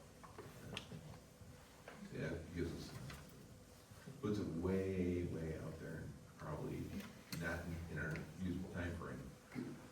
That's the problem, that's what I'm looking at, it doesn't put it, in a time frame that we can use for decision-based, probably for use for the building.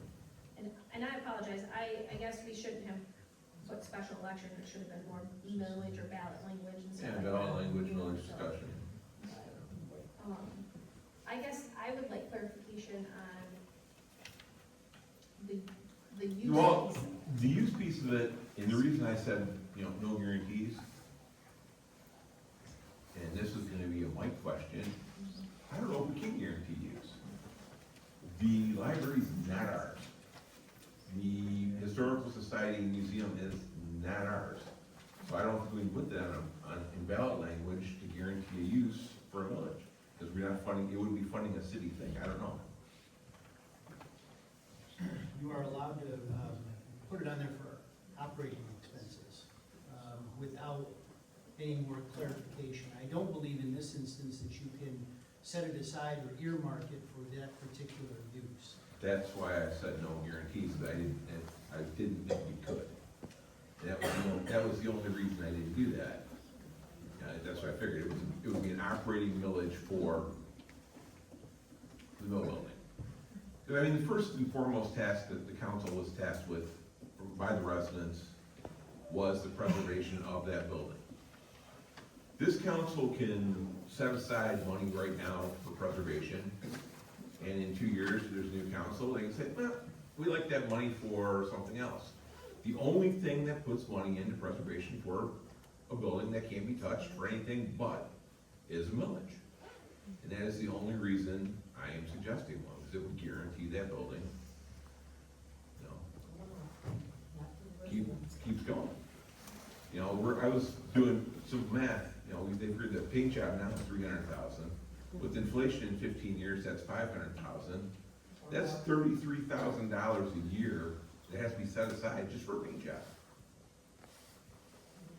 And the city's not gonna do that because that's, an employee, that's a police car, it's just not something that I see us doing. So I want every option on the table when we go to decide how we're gonna use that building. Because the residents, they have expressed their concerns and their wants, and I wanna make sure that that building's there. So we need to talk about that. And for the conversation tonight too, so there are things that we don't have answers to, right? Like the future use. So we have been tasked with, we're going to advertise, request for proposals and seek proposals to see if there's any interest at all.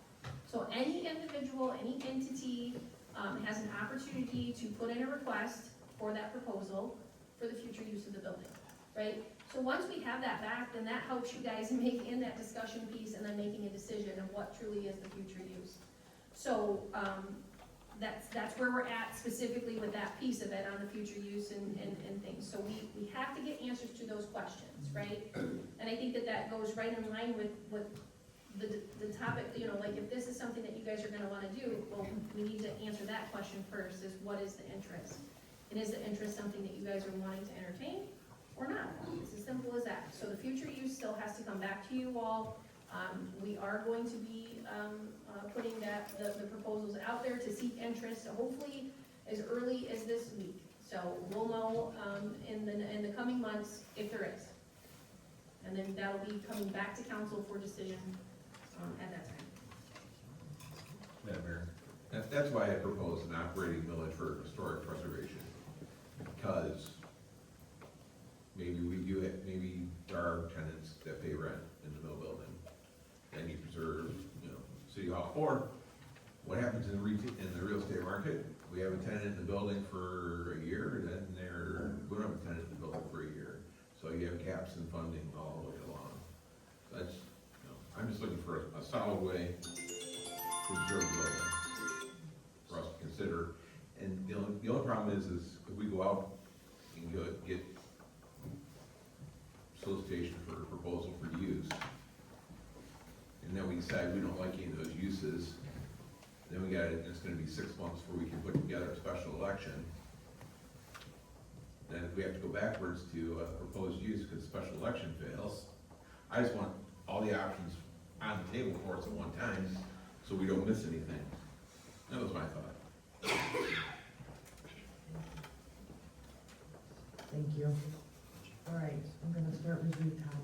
Do you have any questions, comments? With what was The that? millage? No, I'm fine with that. Thank you. Denise? No, I think, we need all the information we can get. Thank you, Brad. Jerry? The only thing was, and Brad kind of clarified it, like with the special election, obviously, the special election would cost us money. If there's anything that needs to be answered before 2026, then look at and I think you agree with that, then you can look at the special election, but right now, I think it was brought up, we're getting hit with tax increases, we're getting hit with the water, we're getting hit with special assessment districts, and I think as the city, we gotta watch everything that we spend, and if there is a valid reason to have a special election, then you have it, but we just need to make sure that whatever it is we're having a special election for, it can't wait until 2026, was my only comment, but Brad had already kind of answered that, but. Yeah, Mayor. I do think Kristen has some information on cost if we were to do a special election, because that was one of the things that we wanted that One of my answer to. questions, yes. At the previous meeting, it was confirmed to look into a special election potential for this November. So that is what I did. I pulled together just a quick cost estimation. So approximately $14,372.60 would be 100% borne by the city with no reimbursement. Thank you very much. Appreciate it. Jerry, did you have anything further? One thing, I don't know if it might have been out there, but like a lot of times when you have a project, you have project timelines. And maybe you guys have discussed that, Tom, but and I know there's been a lot of questions, hey, when is this gonna be decided? When is that gonna be decided? Is there a way we can put together a project timeline so people understand, okay, hey, we're not deciding what's gonna go into that building until, 8 months from now or a year from now, so that the questions, hey, well, the question is the museum going back in there? Is the library going back in there? Well, at this date, then, that's when these decisions are gonna be made. So we kinda have a timeline of the process. Maybe it's out there, I don't know. I have not seen it either. Well,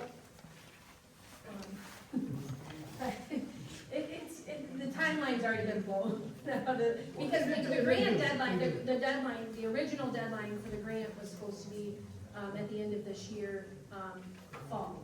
We have got extension on that, right? Just because the situation is so fluid and evolves as we're going along, right? Like the more testing they do on the structure, the more testing they do on the foundation requires us to do additional stuff. So we don't have a hard, fast timeline, Jerry. But I think we're trying to get there. I mean, that's our goal ultimately. I do timelines for my customers every week, and they change normally to the negative. But, but you block it in larger blocks. You don't put too much detail in it, because if you put too much detail in it, somebody says, well, it said Don was gonna go over there today, and he didn't go over there today. So you kind of put large blocks, but just to kind of answer, we're not gonna make a decision on what's going into the mill until after all these things happen. Yeah. I don't, Yeah, Jackie did present a timeline when she originally, Okay. yeah, but we can. The very tentative timeline is we would like to see something in there, the building ready to go, and something in there in spring of '26. Okay. We're at a point right now where we have submitted to the state of Michigan, because a cofferdam has to be installed in the Shiawassee River in order to make improvements that in and of itself can take months. We're gonna try to do what we can to push that along. It depends on how sophisticated the studies they want us to do in order to install that dam. So that's where we're at right now, is we're just gonna wait to hear back from the state. In the meantime, other work is happening. Like Ellen said, the RFP is getting ready to go out. So there's still things occurring, but as far as the actual construction itself, at least anything in the proximity of the river is gonna be held by that timeline. Thank you. That's it? Brad, do you have anything further? Brenda? I think that this discussion, in and of itself, has answered some questions that we had. So it was really good to have this, and I really like that, Brad. You want to have everything on the table? Absolutely. We want to know what our options are, so that's all. Thank you. I agree with Brad, and it was a point well made, and we really truly have to be careful of what kind of burdens that we're putting on the citizens. I feel that there's so many right now that, one more could be the breaking point, I just think we should be careful and go forward thinking about it in a scientific way and logically is what I mean. Thank you. All right, so I have a couple questions. Ellen and I briefly talked about this today, but there are a few things that I thought of. Doing a survey, a city survey, when I was running, that was one of the things I wanted to see more of, was more residents being able to answer, would they pass a millage? If it meant that, this condition or that condition, whatever, was met. Because different things, people will vote for and others. And so I would like to see, even if I did it at my own cost, a survey done, and go out into the community. And then, let's see. And the other one that I had asked, the other two that I actually had have now been answered. So the survey is about what would go into the mill, what people would like to see in the mill. I think that needs to wait for the request for proposals to come in to a point, depending on how many we get as part of that survey, as well as would they do a millage and let the survey run for 1 month? Brad, would that give enough time if we let the survey run for 1 month? Would you have enough time to still do, if the residents were like, yes, we want a millage, and get it on the ballot? When would that cutoff be? If it was, Are we talking in terms of this November? yes. So.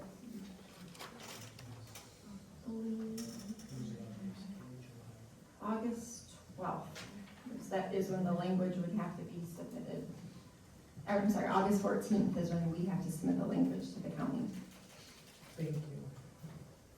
Madam Mayor, is there a school millage this year at all? It's my understanding, I've not heard anything this year. Madam Mayor, would the survey to be done, that would be a professionally done survey so that you could reach all these households of people who we never hear from? That's my hope. I've looked at multiple ways to do it already, and it would just depend whether it was city-driven. Right, something If in, council wanted it to be a city-driven survey, then we go one direction. If they don't, then I move with my campaign finance account another direction. I was just But I wondering, want it done. because a professionally done survey done by an entity that's not the city who we hired would be the best way to go, to get a totally good view of what the people really think, of all the people that live here, what 5,000 plus, what they want. Madam Mayor, if I can just speak to that before we get too far down the road of the survey. We have to be very careful with that in terms of spending any public funds to finance a survey. For example, we cannot put a question on the ballot would you like us to renovate the mill or not? That's considered an advisory opinion. That's what all of you are elected for. If you're gonna put out a survey, which is advisory and using the public funds, that is going to be public. So as mentioned. Okay, so that would need to be done then by one of us, correct? Well, it couldn't be done using public funds. Okay. Thank you, Caroline. I think also when we've done surveys specific to our Wade Trim has performed surveys for us in regards to our master plan. And then we did do one also in regards to the mill specifically. You have to be careful because the minute that you ask for them to verify if they're a city resident, then they're not going to be filling it out because obviously it's the city of Linden residents. There's a lot of people that think they're still the city of Linden residents and they're not just because they have the zip code or the, Linden, Michigan. So we would just want to be conscientious of that if there was something. Thank you. Are there any further questions from council? Questions from residents or comments from residents about the millage? Comment, Madam Mayor. I like the idea of a survey. I think that any small group of 3 people can put that together in terms of content. And then I know that we have a teacher at least at the high school, and I don't know how many students who are capable of doing the computer end of that, to have people go from their phone to their home desktop or laptop to a Linden website and fill out this survey online. I think it is very possible. I think it's very, I don't know if I'd say easy, but it's not difficult to do. And I concur with Brad. I think it's something that we ought to do. It gives us more information about the future we're headed to. Thank you. Any further comments or concerns, questions? All right. Hearing and seeing none, we're going to move to the city manager update. I think I give the update on the mill, just make sure I didn't miss anything. As Tom mentioned, we do have a special meeting for the HDC on the 19th to consider some amendments to the exterior. There's small minor changes, and I just want to clarify, I understand that there's a lot of opinions about the exterior renderings of the mill. It has to look distinctly different. Jackie Hoist, who we hired from H2A, she has a preservation background, historic preservation background. That's why we hired her, right? She has spent months and months and a lot of work and a lot of time in trying to make sure that she blends maintenance and making sure that she doesn't do anything to jeopardize the historic nature of the building. So the addition does have to look distinctly different. People have to be able to look at it visually and see that, oh, okay, this is a historical, this is something that's an addition, okay? So she's tried really, really hard to blend maintenance as well as making sure that we're meeting the Secretary of Interior standards, okay? So there's a little bit of things that could potentially be done. The HCC will consider that on the 19th. I'll let Don, I guess, speak to the specifics of where else we're at with more construction related to the mill, if you want, Don, if you want. Sure, so when you do a rehabilitation to this level, you have to look at the current building codes and ADA accessibility and those sorts of things. So all of that's being taken into account. There's been a lot of studies done. What we found out is that the facility does not meet the current load requirements, even for the existing uses that have been in there historically. So there has to be some things done to the structure in order to accommodate those updated codes. So that's the process that we're going through. It's going to require, if you think about the library, for example, I mean, there's shelves full of books, so you can imagine the load that's on that structure.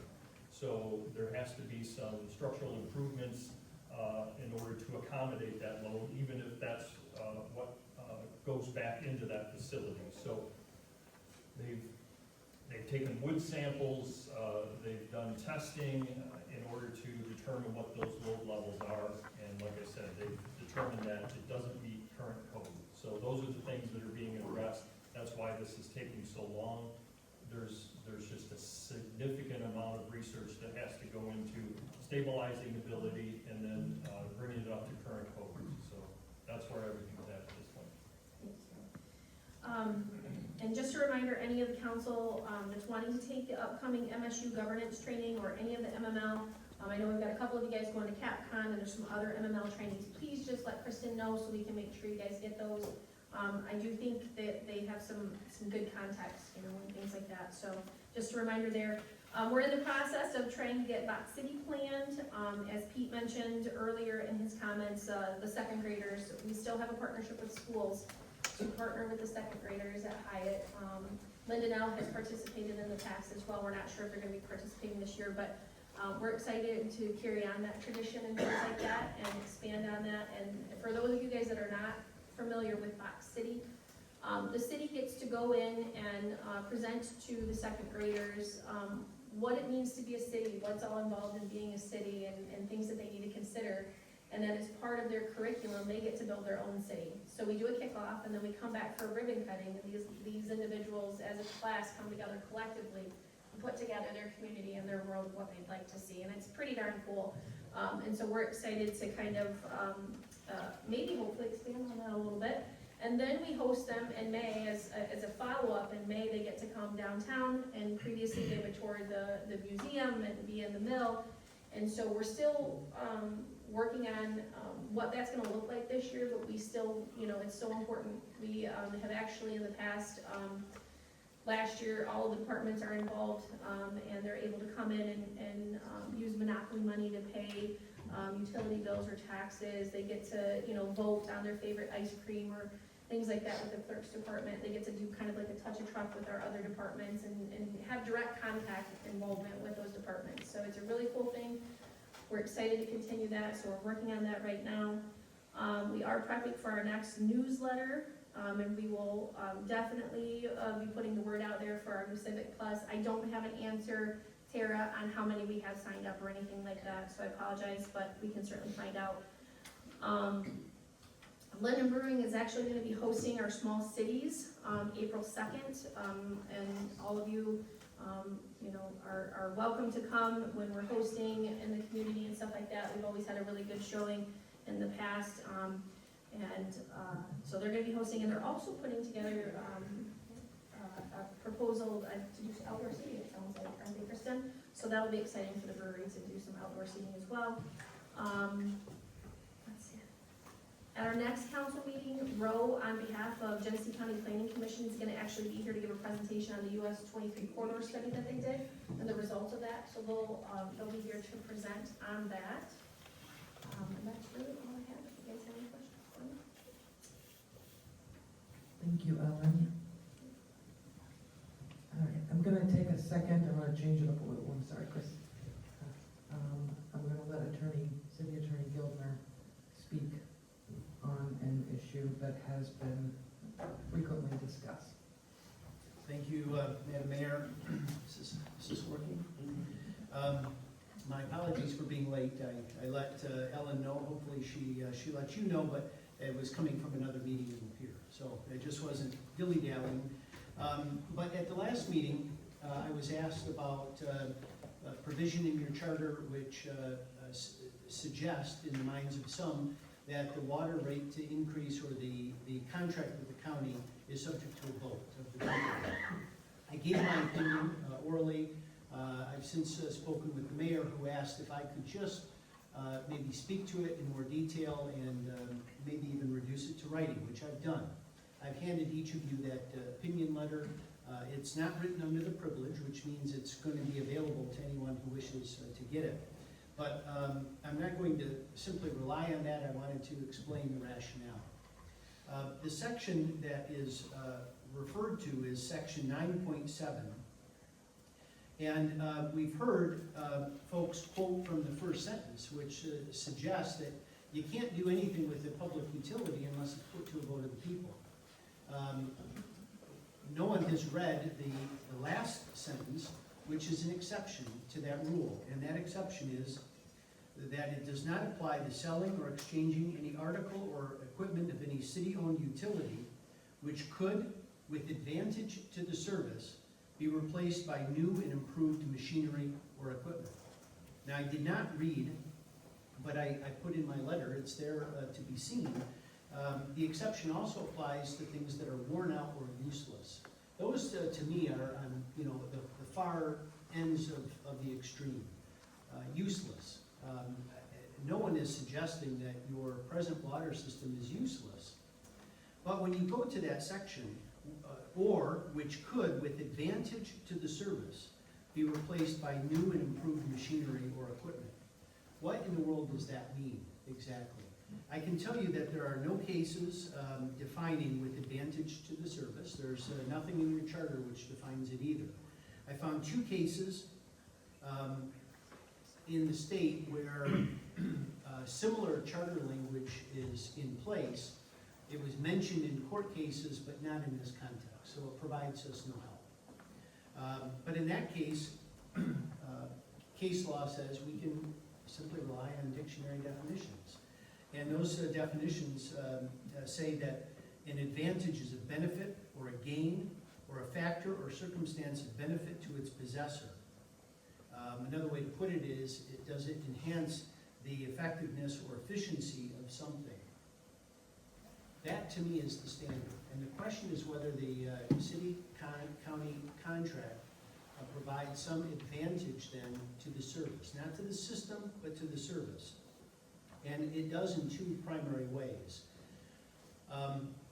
First of all, there is a water pressure problem in large parts of the city that has been discussed and cannot be solved with the existing system. There would have to be substantial upgrades made. We've heard about 2 towers being constructed, for example. This arrangement here is designed to solve that problem. No guarantees, but all of the objective evidence anyway points out that this is a good tool to solve that problem. The second is, and we've also heard this, that you have no backup to your existing water system. If something catastrophic happened, there is no water service. What the city-county arrangement does is the county would be the primary source of water, but the existing water plant would be managed by the county as a backup in those situations. So for both of those reasons, at least in my opinion, and I've given this to the city in 2001, 2022, when this was first brought up, and as we have gone along. My opinion is, based upon that, I think that this arrangement provides an advantage to the service, and therefore does not require a vote of the people. I suspect that in the eyes of some, maybe all, the idea being that if we can just shoot down this county contract, our rates will not change. And you all went through onboarding. You heard Don speak about this, and I've heard him speak about it many times at meetings. But I'm not sure people follow it, or maybe it's just not organized in such a way where they can follow. But the city's present system is broken. Rates have not been increased in many, many years, and you can't operate a system like that for too long. The cost of putting in 2 towers, I'm not an engineer, but that strikes me as that's going to be considerable, just to do something like that. And so, I don't speak for the city administration in this regard, but my sense is, from everything I've heard, is without this county contract,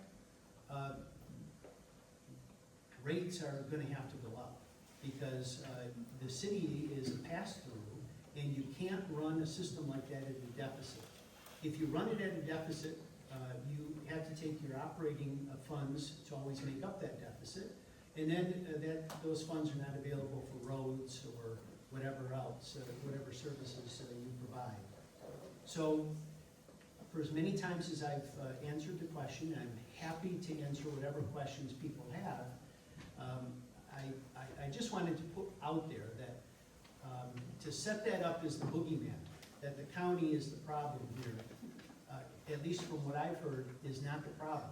It's a solution to a problem, and without that contract, the problem is not going away and will have to be solved another way. I'm happy to answer any questions you may have. John O'Brien said that one of the beauties of the whole system, well, there's several, but one is that there are backup storage tanks that'll be placed throughout the county, so should anything happen, then they'll have a million gallons that'll be able to supply and keep the flow going. So their system, there has a backup to their backup system. So there's, several layers of protection there for our citizens. And also the cost for those two towers is several $1 million each. Oh, 6 million maybe. And that cost keeps going up.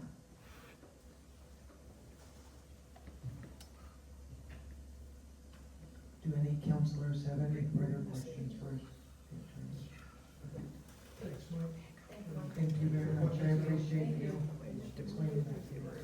Madam Mayor, I apologize, I kind of skipped over, and I know everybody's probably itching to get out of here, and I don't want to keep everybody that much longer, but I do have, I can provide some answers to some of the questions tonight during the public comment. A good majority of the public comments, as you heard, were specific to their passion for the museum and the library and things like that, and I just want to tell all of you that we do hear you, we understand, and it's exciting that we've got the $4 million to be able to restore the mill. I mean, to be in this position is amazing, because 4 years ago, 5 years ago, when I was hired into the city, and that was one of the things I was tasked with, it was one of the things that scared the daylights out of me, because of where are we gonna come up with this money? And so now we have it, and it's a gift, and we're trying to make sure that we are responsible with that, and it's done and done properly, so that mill's around for many, many years, and remains historic, okay? So, I hear you and thank you. Thank you, Barbara. Thank you, Pete, and all of you that have spoke, Marguerite. I do hear you and appreciate that. And then you heard also that we're advertising requests for proposals. So if there's any interest on the future use, please, reach out to us and let us know, and we can point you in that direction. Judy Preston, you asked the question about mold at City Hall and the restrooms at the DPW. I'm not sure where that's resonating from, but I'll try to answer that. And we had some work done on the building. The building was hit by a vehicle when I first started at the city. It took us several years to get those repairs done. And prior to those repairs, or once those repairs were completed, we did a full test with Mold Quest, I think was the company out of Clinton Township, that come in and tested the air quality within the city offices. There was no issue at the time. I know that it's been talked about in the fire bays that we've had an issue. It's a flat roof building. It's an older building with some unique block on the exterior that does have cracks. So anytime something like that creeps up, we do the best that we can to address it. As far as the offices and things like that, to our knowledge from the test that was done, there's no issue there. As far as restrooms down at DPW, the DPW building itself does not have restrooms. They have a porta-john.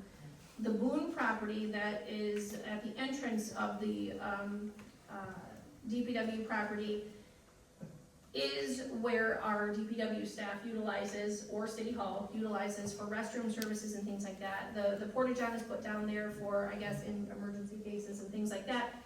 And it is maintenance and service on a regular basis. So I'm not sure where those are coming from, but hopefully that answers the questions. Monica, I'll have to follow up with you on your specific point about the junk at Ralston and Bridge. And then Tara, you had mentioned the alert system. I don't have it. I don't have, how many people have signed up for that. The intent with that was to be able to have a mechanism in place for emergency purposes. So as of right now, it's not being utilized as an advertising tool. We're trying not to confuse all the different methods of communications and things like that.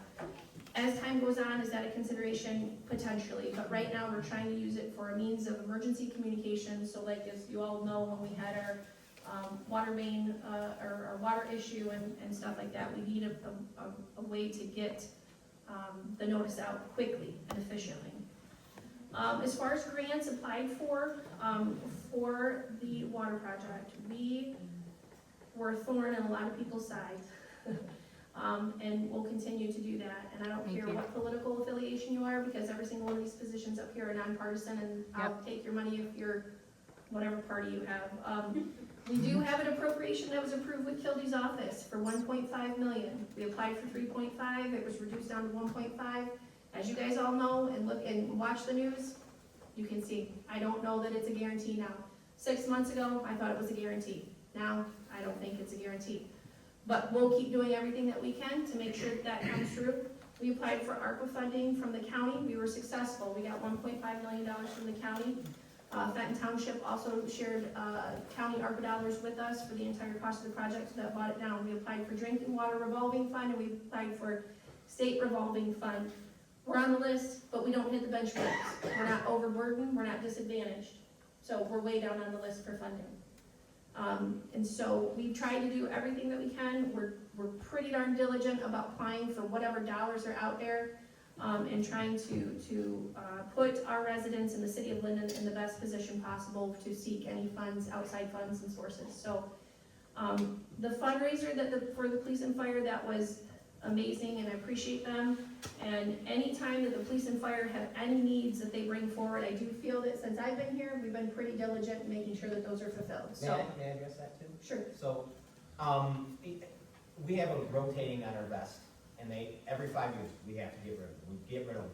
I don't know if all departments do that. I will always do that. Good. All safety equipment, they're gonna get what they need, always. They always have.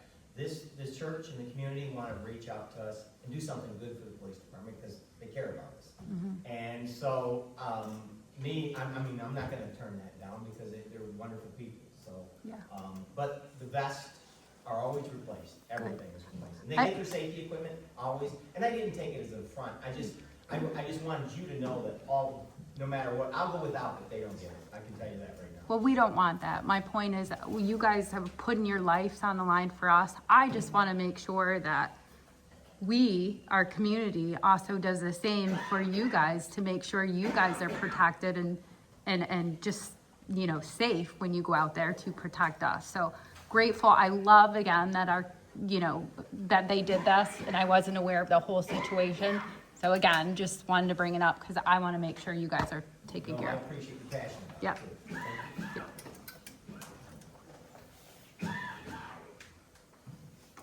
The other thing I noticed, and thank you, Chief, sorry, and thank you, Ellen. The other thing I noticed real quick, there was no council comment. Are we going to not do council comments on these nights? So that was intentional for tonight, after the training with Lou, that what came out of that. This was to kind of streamline and just the essence of the work session, what work sessions are gonna look like, so. Perfect. So with that being said, this meeting is adjourned at 8:33. Thank you all for coming, and